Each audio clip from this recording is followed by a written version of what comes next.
Hi, and welcome back to another episode of Wilson Center Now, a production of the Woodrow Wilson International Center for Scholars. I'm John Molesky. My guests today are Robert Daly, who is director of the Wilson Center's Kissinger Institute on China and the United States, and Will Pomeranz, who is director of the Wilson Center's oldest program, the Kennan Institute. Welcome to both of you. Thanks for joining us. Glad to be here. So we're going to be talking about the China-Russia alliance and its implications for the world, particularly in light of two wars underway, both in Ukraine and in Gaza. Gentlemen, we saw Putin make a rare out-of-the-country visit to China last week when he attended the Belt and Road Forum, and it's a place where he could go without fear of being arrested. And here's what he said during a speech there. He described the wars in Ukraine and Gaza as common threats that strengthen Sino-Russia interaction. So I want to do a little word dissection. Will, let's start with you. The choice of the word Sino-Russia interaction versus partnership, alliance. What was Putin threading the needle with that word selection? I think Putin was emphasizing that there is not an actual alliance between Russia and China.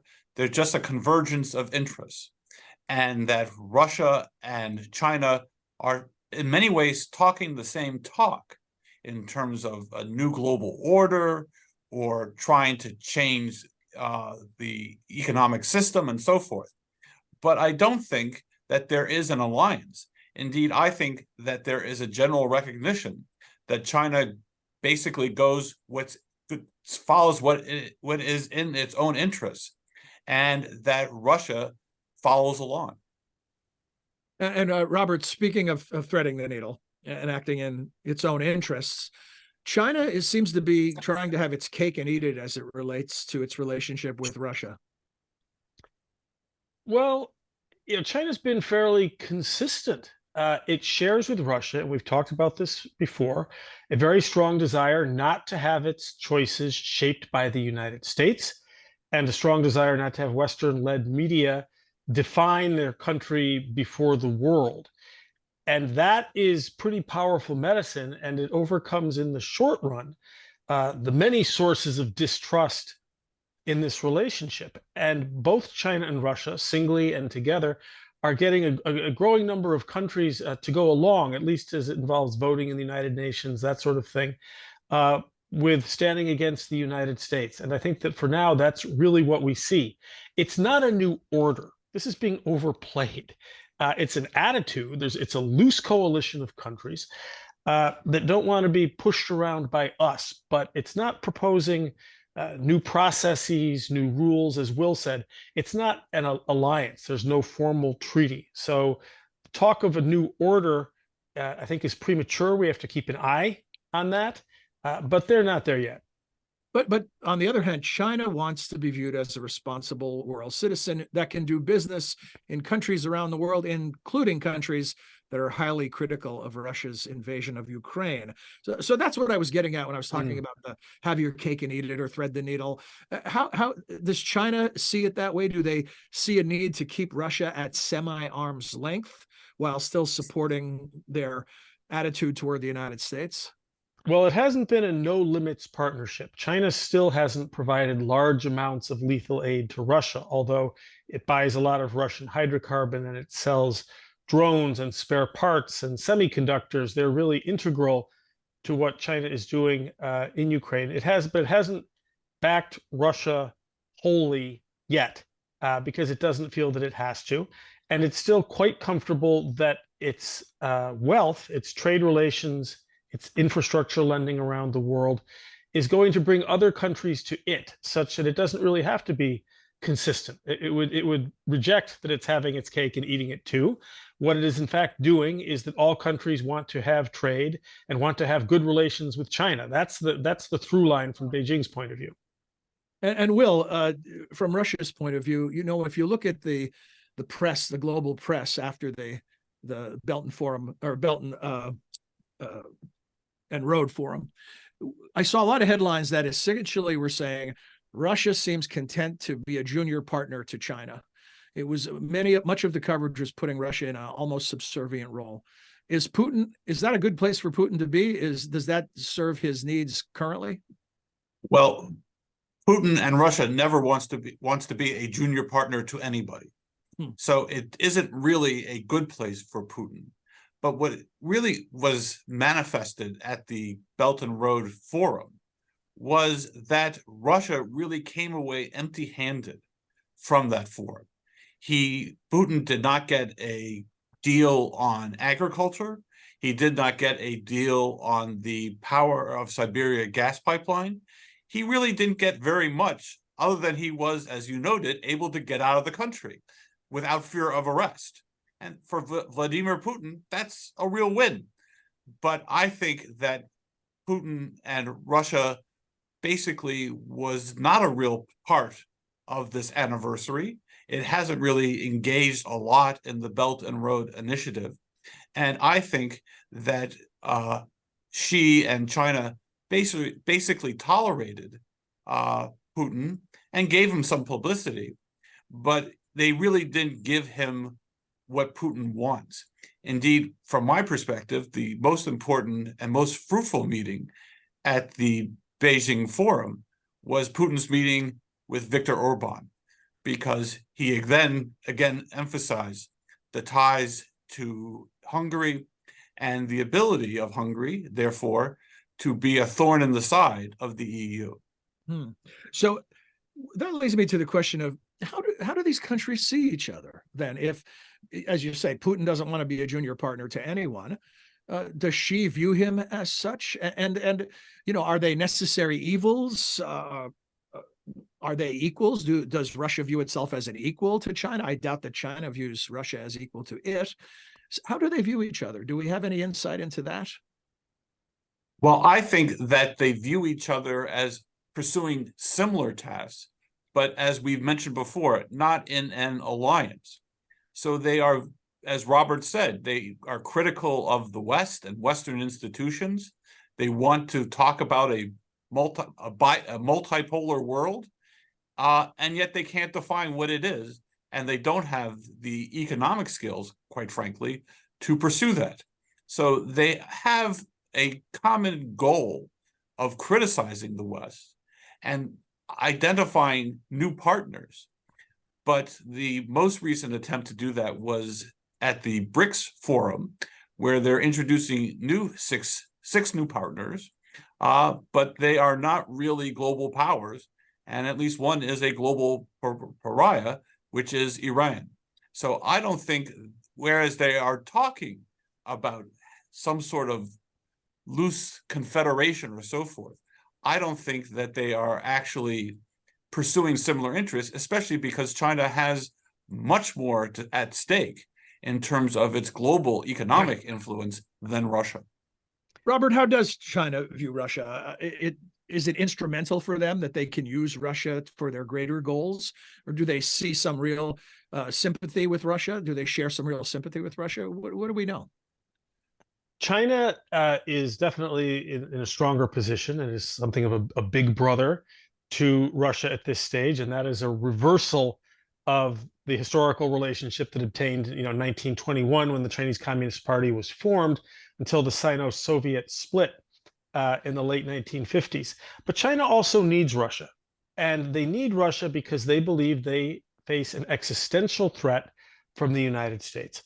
Their view is that our China policy is containment, regime change, and support for Taiwan independence. They therefore have an existential threat, and they need a strong partner. That has to be Russia.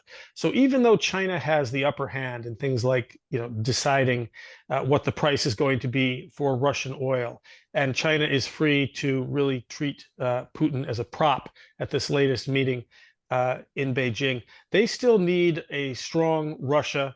They do not want to see Russia fail or weaken in Ukraine, much less do they want to see a Russia that turns back toward the West. So Putin does have some capital here as well.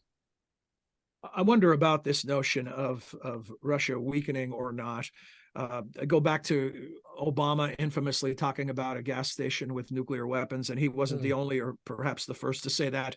I saw some remarks from a member of Congress who said if you take away the gas and oil, what you're left with in Russia is a heavily armed third world nation.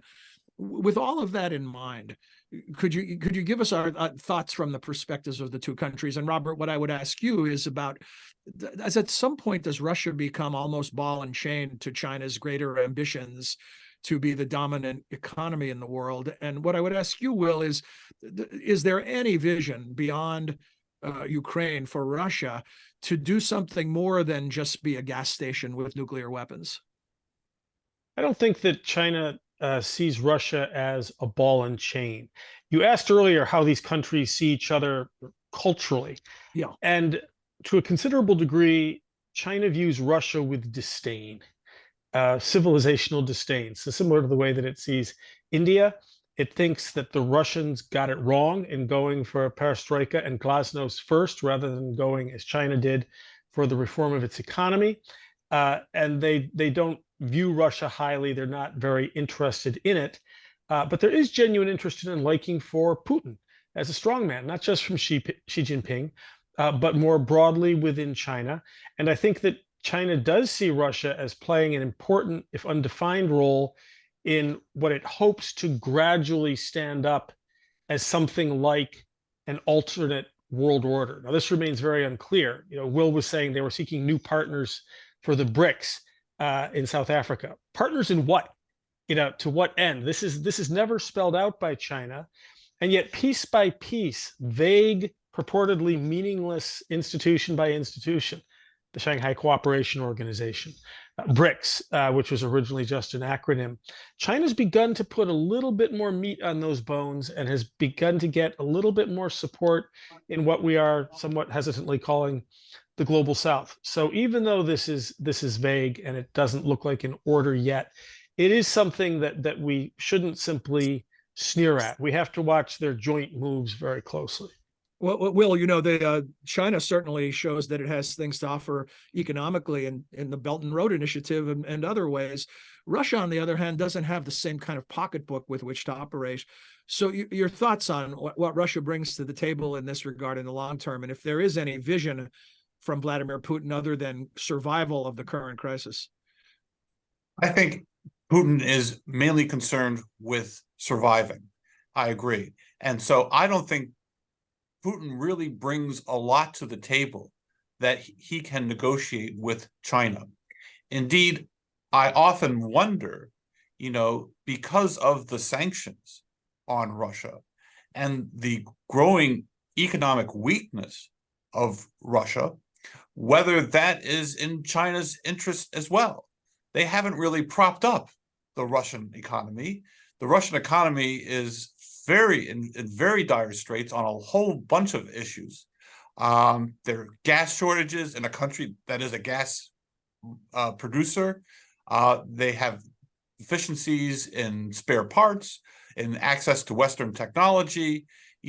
Everything is falling apart for the Russian economy. And I wonder sometimes whether, from China's perspective, yes, they like Putin as a partner, and they like the echo chamber of Putin and some of the denunciations of the West. But Russia is in real decline, especially after the Ukraine war, from a military standpoint, from a security standpoint, and from an economic standpoint. So going forward, it is only going to get worse for Russia, quite frankly, as long as this war continues in Ukraine. And therefore, I'm skeptical that in 10 or 15 years, China just doesn't swoop into Russia and basically become the alternative global power that Putin wants to have. Robert, that's why I've brought up this metaphor of the ball and chain more than once, and you've resisted it, saying that Russia or China doesn't view Russia that way. But it's what Will just described. I just wonder if there's a tipping point where China's support of Russia will begin to weaken because it's just costing them more than it's benefiting them. Well, China's not interested in solving Russia's problems. You can be sure of that. China wants to solve China's problems. But as I said, it sees one of its biggest problems as a truly existential threat from the United States. And it needs Russia. That is why it has been willing every time since the invasion of Ukraine that Xi Jinping has had a chance to distance himself from Putin. He has doubled down. Mm-hmm. He hasn't distanced himself from Putin. And I think that's why China sees itself as being in a weak position vis-a-vis the United States, and Russia is its strongest, potential partner. Now, will they get more involved in Russia? Maybe, but China will only do so if it has asks for Russia that get satisfied. And so, what might those asks be? I think we have to watch. The non-sale of weapons to Venezuela and India come to mind. Can Russia help China more in the Arctic with some of its Arctic ambitions? There are other ways in which Russia can be helpful. It has withdrawn. So far, it hasn't given China, for example, support for its territorial claims in the South China Sea. It stayed distant there. So there's more that Russia could do. I think that we should watch this for now as a growing partnership, as a more consequential partnership with Russia, definitely riding in the back seat and China at the steering wheel. But they are getting more support, say, especially in the global South. They're doing this also through their support for the Palestinians in the Middle East war now. They are resurrecting that sort of non-aligned leadership of the third world, and Russia's sort of along for the ride there. That doesn't really cost China very much. What it's cost them so far really is increased skepticism, increased concern in Europe. That's very consequential for China. But again, for their security vis-a-vis the United States, that's the big game. That's a price they are willing to pay. So I wouldn't look for this. I don't know, Will, if it's an entente, what the right word is, but I don't see it going away anytime soon. Will, you agree with that, or do you see a different timeline? Well, I do see a different timeline, if only because of the potential weakness of Russia and Russia not really being able to play the game that Robert wants. That Russia will be a firm ally criticizing the U.S. order. I think Russia is going its own way as well. It talks about how it is its own civilization, and they talk about that without mentioning China. And they talk about really, how Russia can go it alone. Mm-hmm. There was a very interesting comment by the Kremlin spokesman today, Mr. Peskov, who said that Russia can live with sanctions for a decade. And clearly, Mr. Peskov is not going to the local supermarket or understanding how sanctions are biting Russia. And I think that even though Putin remains in control, and there's no alternative, at least at the present time, for Putin, I think that his ability to govern Russia when it is in a state of military collapse, essentially, and economic collapse as well, I question whether at some point, whether this is a viable partner for a growing China. I also think that Russia is losing allies, very definitely. And whether it is in organizations that they thought they controlled, such as the Commonwealth of Independent States or the CSTO and other organizations, they're not really bringing others to the table. And so I think Russia's ability to have a global impact on what it sees as its alliances, another one would be the Eurasian Economic Union. This ability to actually play a global role is only going to diminish as long as Russia maintains this brutal war in Ukraine. Gentlemen, before we sign off, because this is a story that isn't going to end anytime soon, and we'll just keep tracking it with you and others, I want to focus specifically on the two wars that are underway and ask what this shared interests, or we can't call it an alliance, but this interaction, as Vladimir Putin called it, between Russia and China, what its implications are for both of these wars, and we'll divide and conquer. Let's talk about Ukraine first. Will, you describe a nation struggling? The whole world has seen Russia's military underperform from what might have been expected. So I wonder, it's not as if they can expect China to the rescue if things really start to turn south. So is there a role for China? Does Putin have any expectation that China can provide any support for its effort in Ukraine? I don't anticipate China getting involved for the reasons that Robert mentioned, that it has been very hesitant to get involved, and I see no reason why it would change its course at the present time. I think that for Russia, it is a question of trying to maintain its global posture. And the issue for Russia and China going forward is that they have both professed a desire to be a mediator in the dispute in the Middle East. And I don't think neither has the capability, at least at this point, to act as a mediator for both parties. Robert, same idea on the question of Ukraine. Well, China's posture is that it is neutral, and that is mostly a posture that it strikes before its own people, which is what it's always worried about first and foremost. And its posture is also that it is interested in peace. And this is very similar to its Middle Eastern approach. We are a peace-loving nation. Dialogue is what works. We have to see a ceasefire. None of this costs China anything, and therefore is not really to be taken very seriously. It is only a posture to date. If there's ever anything like an international peace table, well, China is going to want a seat there. But China is not going to lead in the Middle East or in Russia. It is not going to bring warring parties together and say one thing to one and then try to cajole the other to come along. That's not a role China is comfortable with. It likes having transactional relations with countries that are about buying and selling. It prides itself on not getting involved. So I think that this peace posturing is primarily for the Chinese people, and secondarily for partners in the global south who receive infrastructure loans from China and who therefore give it deference and who vote with it. And they don't really need to see an active China solving problems either. They want to see a China that strikes certain postures, and for now that's fine.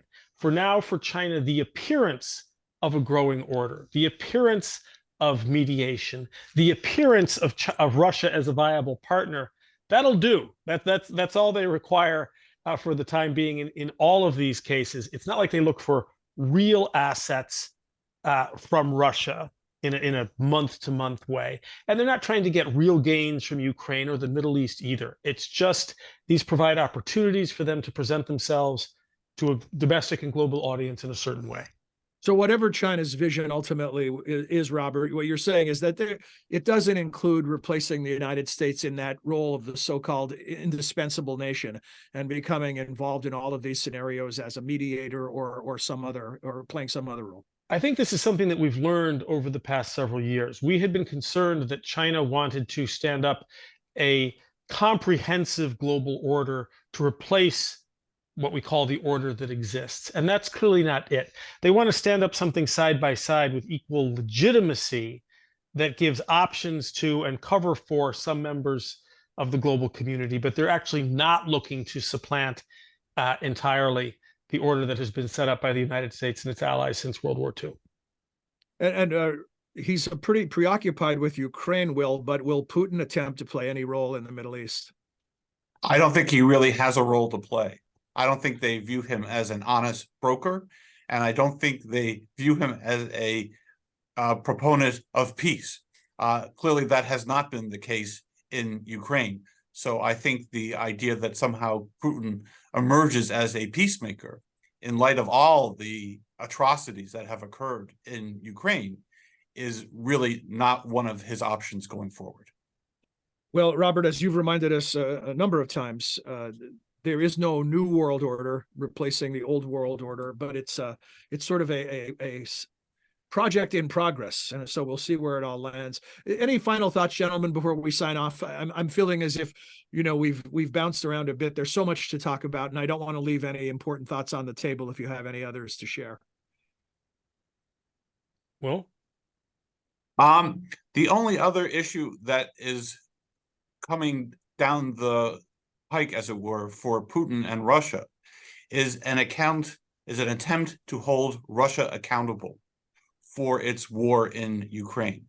And that is taking a new and potentially innovative attempt to bring Russia to justice or accountability, so that the Europeans are contemplating re-engaging the crime of aggression, which was prosecuted in Nuremberg, but has basically fallen into the has not been reinvented since World War II.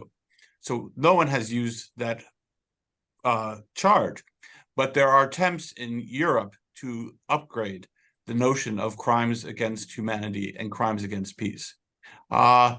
There's also still the upwards of 100,000 cases in Ukraine that want to be brought to justice.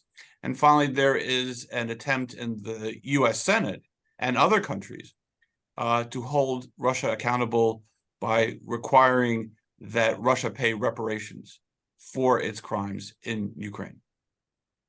Thanks, Will. Any final thoughts from you, Robert? Well, if Putin is sort of bogged down in all these ways in Ukraine, Xi Jinping is really bogged down in China. All of the issues we've been talking about, the geopolitical issues, whether it's Ukraine, the Middle East, a new order, even the competition with the United States, for Xi Jinping, those are all secondary concerns. His primary concern now is addressing China's economic crisis and trying to keep it from becoming a social or political crisis. All of these international issues are not what he wakes up thinking about. It's really China and how to get the economy pumping again. So he's got limited bandwidth and resources to put into either supporting Russia or claiming to promote peace in the Middle East. It's a focus on China now. Robert Daly, Will Pomeranz, thank you. We're really lucky to have both of you on the job. I always come away feeling smarter, always informative and insightful.